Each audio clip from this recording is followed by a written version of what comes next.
Hi friends, నేను మీ ప్రియాంక. ఈరోజు అయితే మేము కళ్యామాకు పచ్చడి చేసుకుంటున్నాము. కళ్యామాకు క్లీన్ చేసుకొని ఇలా ఆయిల్లో వేపాము. ఇందులో ఎండుమిర్చి, శనగపప్పు, మినపప్పు, ఎల్లిపాయలు వేసుకొని ఇలా ఆయిల్లో ఫ్రై చేసుకొని మిక్సీ జార్లో వేసుకోవాలి. ఇలా మిక్సీ జార్లో వేసుకొని ఉప్పు అలాగే జీలకర్ర వేసుకొని ఇలా మిక్సీ పట్టుకోవాలి ఫ్రెండ్స్. ఇది చాలా బాగుంటుంది. మీరు కూడా ట్రై చేసి చూడండి. కంటికి చాలా మంచిది. ఇంకా చూడండి, మేమైతే ఇలా పట్టేసుకున్నామన్నమాట.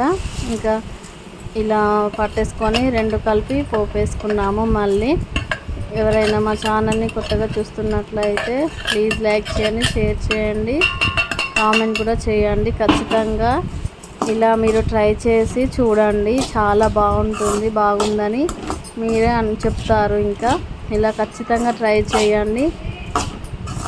బాగా కుదిరితే మాకు కామెంట్ రూపంలో తెలియజేయండి.